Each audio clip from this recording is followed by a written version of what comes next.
the idea, I think almost 3 years ago. The Serpentine is this institution that that have the courtesy to give you 6 months notice before you have to open the building. So they basically they called us up right before Christmas holidays and said we were going to open the Serpentine in Kensington Gardens in London 6 months later, ruining everybody's Christmas holiday. And we thought, I think like around the same time I had a meeting with Ian about King Street, and I was just suggesting to him that maybe we should, maybe he would be interested in acquiring it and giving it an afterlife. So already from its starting point, we had this idea that it should be able to sort of be dismantled, and we thought of it essentially. You can say a pavilion is almost somewhere between a building and a piece of furniture. And we thought, what if we really sort of imagine the simplest element of architecture is the wall. The wall made like a shelf, and then basically a shelf that you can pull apart. So essentially, it's a simple wall being unzipped to create two sides that start defining a space in between them. It becomes this sort of meandering path that has the sort of a program for events. And this is what it looked like. Its curves are actually shaped by the root zones of the trees that surround it. And this is how it sort of moved into like a radically different condition. I think maybe almost more striking, with an unzipped wall surrounded by walls in the heart of Toronto. And of course it became the framework for this exhibition Unzipped, where we try to sort of look at some of the sort of architectural agendas of the projects we've been doing, and of course culminating in our work on King Street. Again, it's to me sort of incredibly fascinating to see this sort of this piece of architecture or sculpture resurrected 2 years later with a completely different backdrop than what it had in London. So obviously this is actually the site where it sits today. I know quite well because we've been coming here for the last 5 years, and we've been trying to sort of dream up a new form of neighborhood for Toronto. Basically between King Street and Wellington. And one of the sort of ideas we thought was that, of course, like Toronto has undergone sort of a tremendous transformation lately, but a lot of the development has been, maybe too much of the development has been uniformly focused on the typology of putting relatively large towers on a sort of urban podium. So of course it's like all sort of standards, it's a standard that solves some urban challenges. It creates a street wall, it delivers some density, but it also becomes a very uniform approach that means that more and more is the same. And we thought that Canada is actually the cradle of one of the most exciting and experimental, both architecturally and socially and environmentally, urban typologies. Moshe Safdie's habitat that he designed for Montreal in 1967, a bit more than 50 years ago today. And it always struck me as a mystery why the ideas that were launched by Moshe Safdie didn't have a greater impact on Canadian architecture and on world architecture. This idea of a building that isn't like a big block with some kind of facade composition, but a three-dimensional structure of individual homes with gardens. And of course, like one of the challenges of the habitat is that it is part of a sort of a World's Fair.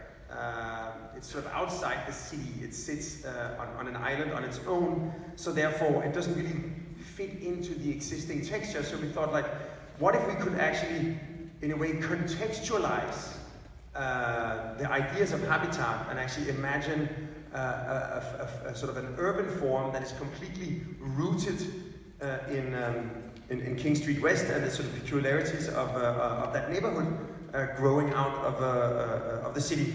So, of course, like one of the things that are sort of very sort of striking about the neighborhood is the sort of the fact that it is sort of a transforming form of sort of industrial neighborhood full of sort of warehouses, spaces for manufacturing, lofts, and it has all these laneways that have become sort of the eco niches for new kinds of urban life around King Street. So, so we thought like we wanted to somehow maintain that impermeability. So we tried to imagine if you can sort of see that a city block that would be porous and actually allow people to flow through, actually create a series of additional laneways, sort of expanding and enhancing the urban structure and the sort of human scale that already is prevalent in the neighborhood. So we in a way started sort of also imagining that a handful of the buildings on the site are very charming historical structures that we wanted to preserve. And then of course, like as we start preserving them, we end up sort of having to build next to them, over them, and around them. We imagine this sort of almost like a European city block that is broken open towards King Street. And then sort of to create additional openings and to ensure that an abundance of sunlight reaches all the way down to the life on King Street. We started sort of pushing certain areas down, lifting certain areas up, and this kind of relatively rational rectangular city block suddenly becomes this kind of pixelated or voxelated landscape. You end up having sort of a variety of programs, sort of public-oriented programs on the ground levels, ensuring a lively and sort of open and engaging streetscape and alleys and squares, spaces for working above, and then finally in blue the spaces where people can live. And as you can see, when let's say a typical tower on a podium has 1 or 2 penthouses, here you have maybe a third of the building mass actually houses that have access to their own terrace, and in addition all the other homes get balconies. So you have this sort of inside-outside. We also sort of allow the nature in the form of trees to not only exist on the street level, but actually to grow in a systematic way on this kind of man-made mountain range. So this was our first sort of a conceptual model. This is how we imagine it's going to look like in a couple of years. And you can see, like, in many ways, we wanted the existing buildings to be to have this sort of framework around them. The stepping sort of recedes, so you end up seeing the existing buildings framed by the new structure. It's almost like this kind of organic growth that starts climbing up. It recedes towards the back. It creates like these large accessible terraces on the roofs of the existing structures. And we thought sort of we wanted we thought it could be interesting to have a dialogue with the local materials and almost like all of the really charming historical sort of warehouses or lofts are built with brick. So we tried all kinds of brick, you know, red brick, yellow brick, gray brick, black brick, and finally we ended up with glass brick that somehow retains this kind of the texture and the fine grain, sort of almost like human scale texture to the large surfaces. And so you could say if our two sort of forebearers would be Moshe Safdie in Montreal, the other one would be Pierre Chavot in Paris, the architect of Maison de Verre, the glass house. His sort of masterpiece from the turn of the last century. So essentially, you can say this sort of pixelation goes all the way down into the texture of the building, where you have a mixture of windows, of translucent walls, and of opaque walls, but that still somehow reflect the light. So this sort of street elevation, where you see this new sort of organic mountain range climbing over the existing structures. The alleyways that are sort of reinvented. Here you're sort of sneaking around the corner of one of the existing structures that has been preserved, and you see sort of a gateway opening towards a new park along Wellington Street, almost like a cave-like opening. The pixelation occurring both sort of above and below. Inside this courtyard, you have, shops, cafes, restaurants, little galleries opening up to the urban realm. You have this sort of almost like an urban valley, again like significant vegetation, both at the base of the buildings and on top of the buildings. Again, the sort of the texture of the facade somehow means that even though we have some significant building volumes, everything has this these niches where life and views up and down the park can occur. Another one of these alleys, this alley becomes an indoor alley, so a big urban room that is actually inside, wedged between the existing building and the new architecture. And of course we imagine that this courtyard could be an amazing canvas for some form of a public artwork. Public artwork, we've just placed some space holders, but we really imagine that maybe hovering above the courtyard, some serious art intervention could actually happen. And I think we'll return to this later on. Meanwhile, as I mentioned, we're somehow taking this sort of alpine metaphor rather literally, that in the vegetation of the terraces there'll also be a sort of a development as you go from the base of the building to the peak. There'll also be a development in which kinds of trees you'll find there. But this is not just some kind of a fantasy. We're really dedicated to actually ensuring that the terraces we provide and the amount of soil, the light conditions will actually be conducive for creating not just an alpine-like architecture, but also sort of this mountainous vegetation on the vertical walls and on the terraces. Inside, of course, we have the sort of benefit of this kind of really interesting mixture of transparency and translucency. Also, we have a building that's composed of these room-sized elements. So think of the architecture of the residences as being almost like a room-sized Lego, where you have these different elements, a place for cooking and dining, a place for living, a place for sleeping, some bathrooms, some outdoor spaces, and basically with those elements, you can start sort of almost like composing any sort of imaginal home. So this is one example of many of the homes. So like you see, if this is the same unit, this is sort of this entire family of friends. We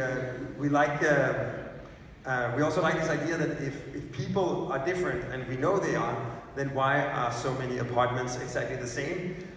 Here there will really be something for everyone, and of course, like each of these homes won't be the perfect home for everybody. But because there are so many different of them, some of them might be very, very particular to one specific kind of life form, and maybe not for another. It of course also gives much more work to the architects, which can be a curse and a blessing. So basically, as you look around, like one of the floor plans, you can see this kind of three-dimensional puzzle of all these different types. All of them having sort of a significant access to outdoor space, and of course inside, as the way the mountain steps doesn't always conform with room heights, you end up having a lot of the homes having these sort of additional ceiling heights that the homes are not only sometimes complex in plan, they can also be complex in section. Of course, having sort of access to an abundance of outdoor space with significant landscaping. And then we sort of got carried away, and this is one of the things we've been doing with Ian and Westbank over the last couple of years. I think in our collaboration, Ian has learned to pronounce the word Gesamtkunstwerk, a sort of a very useful, if hard to pronounce, German word that means, roughly translated, a total work of art. Wagner used it about opera because the opera in his mind was where you have like narrative arts and music and composition, scenery, setting, all coming together. And the Bauhaus movement used Gesamtkunstwerk about architecture because they saw in architecture all the art forms came together. So sort of inspired by this kind of oscillation, we've developed this sort of whole series of floor tiles with stone and with wood.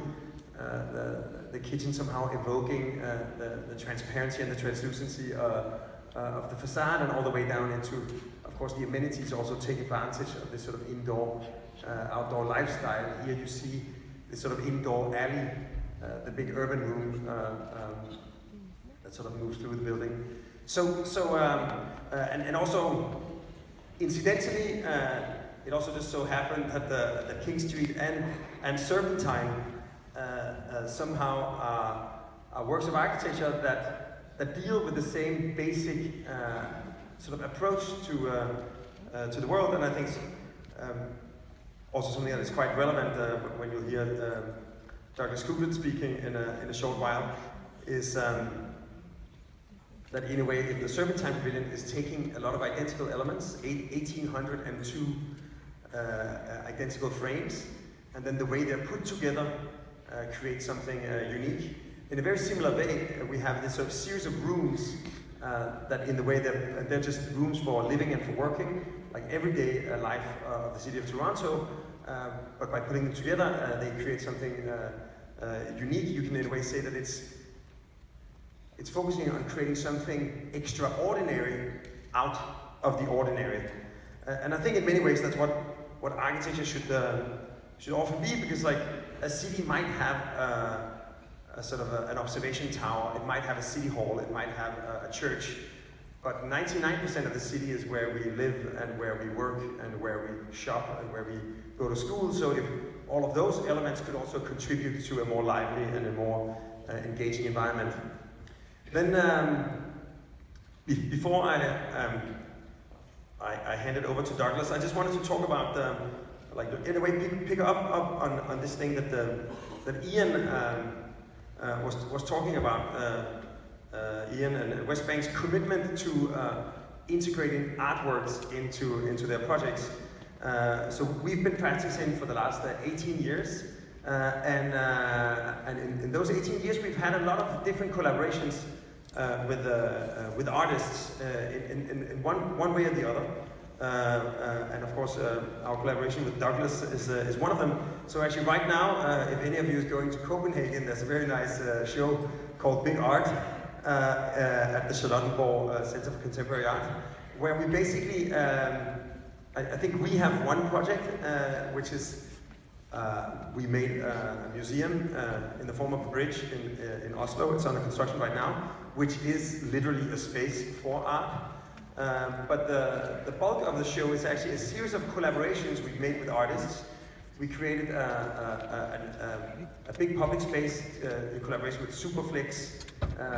Shepard Fairey contributed. We designed the Danish Pavilion in Shanghai at the World Expo together with Jeppe Hein and Ai Weiwei. Our first project in Copenhagen have these murals by Portuguese artist Victor Ash. We collaborated with Snarkitecture, Julie Eden Hardenberg, A-Kassen, and we're doing this major urban development with Thomas Saraceno, where his work of art is actually the largest structure in a big urban master plan, this kind of cloud city. And then we have these two projects that we've been doing with Ian, and Ian touched upon them. But I would just like to sort of, as an introduction to Douglas, maybe just like show the thinking behind these two projects, and how I believe that the way the art is integrated doesn't become like putting a nice statue on the square in front of the building, but really picks up on one of the core agendas of the overall urban and architectural idea and crystallizes it into an art piece or an artistic intervention. So the first one is the Vancouver House in Vancouver, right where Granville Bridge crosses Falls Creek and becomes downtown. And when Ian sort of invited us, it was clear that this kind of trifork was really making it very difficult to build. There were setbacks from the streets, there were setbacks from the bridges, there was a 100-foot setback because no one was supposed to look straight into the traffic on the bridge. Then there was a park where we couldn't cast any shadows. And finally we were left with a tiny footprint of 600 square meters. So we thought, if it's about a minimum distance, once we get 100 feet up in the air, we can grow the building back, make it 1,300 square meters. So this was the idea. Basically, when you drive over Granville Bridge, it's as if someone's pulling a curtain aside. So welcome to Vancouver. In a way, it's somehow similar as an idea to the Flatiron, because the Flatiron is shaped by the diagonal of Broadway and the grid of Manhattan.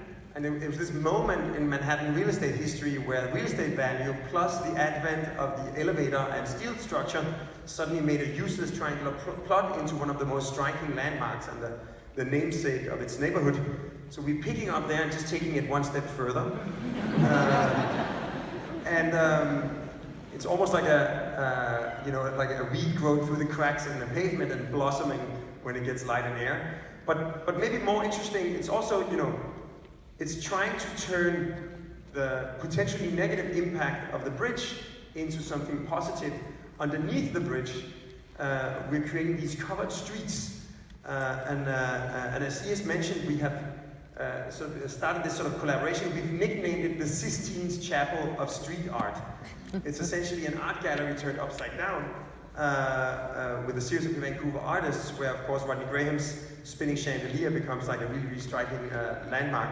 But essentially this sort of idea of trying to reinvent a neighborhood, turn the negative impact of the bridge into a positive, because that actually becomes the canopy and the framework for the cultural and social life of this new neighborhood. And the building is under construction. This is how far it's gotten now. It's definitely a quite epic, gravity-defying piece of architecture, but very much shaped by the surroundings and how it reimagines the surroundings. So roughly at the same time, like let's say a year later, Ian invited us to look at another site in Calgary. And Calgary, as a diagram, is a big corporate downtown with these sort of petroleum headquarters and suburbs. So the little dots are suburbs. If we zoom in, it becomes more evident. And the idea of the project was to introduce to downtown Calgary mixed use, basically say that where people work and where they live could be the same place. So it's basically a very effective office building. You want as large floor plates as possible. For residences, you want more slender floor plates because you need more daylight. You also want outdoor spaces. But in the end, Ian didn't want some kind of one building placed on top of another. So we got this idea of gently blending the two buildings together. Ironically, it looks exactly as if we took Vancouver House and turned it upside down. Ian was trying to leverage that in our fee negotiations. But essentially, it is a very effective office building that becomes a sort of a more porous residential building. Also, it has this kind of almost lady-like silhouette compared to the sort of rather bulky petroleum headquarters that surround it. So, like, since we were already in this sort of habit of photoshopping North American architectural classics, we had to do it again. But there's something about it, this kind of very regimented, rational building.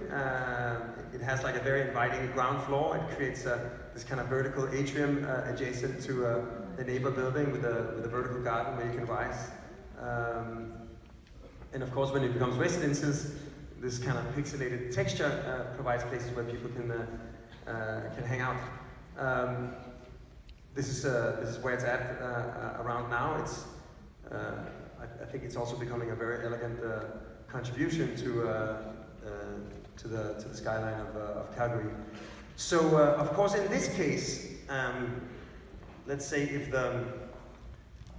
Vancouver House, the collaboration with Rodney Graham and the other Canadian artists is to somehow demonstrate how the negative impact of the bridge could be turned into something positive. Here, of course, our canvas is this tall tower, and the tower already has, through the fact that it is a mixed-use tower where people can both work and live, it has already acquired some character. But for this project, we thought it could be amazing to consider the entire facade of the building the canvas, and I couldn't imagine any other artist than Douglas Coupland, who would be somehow obvious with his entire sort of oeuvre, both as a writer and as an artist. Because when I discovered Douglas in 1996, when I read Generation X, it struck me. I was studying architecture at the Royal Danish Art Academy, and I think all architects and all architect students, myself included, were only interested in doing sort of little refuges for like philosophers on the edge of a cliff into kind of nature reserve, while we would go home and live in a high rise on a roundabout and shop in a sort of Q8 gas station that was open 24/7. So there was like a complete disconnect between the things we wanted to deal with as architects and the reality of our environment. And I think what I saw in Generation X and the authorship of Douglas was this sort of attention and insistence on discovering meaning in mediocrity, that the ordinary could actually contain the extraordinary. And you see it also in his artwork. Like a lot of the times he takes these kind of mundane artifacts and creates totems by stacking different circular elements from everyday life. So of course Douglas would be the logical choice for turning the entire facade of a high-rise in Calgary into a giant work of art. So with those words, Douglas Coupland.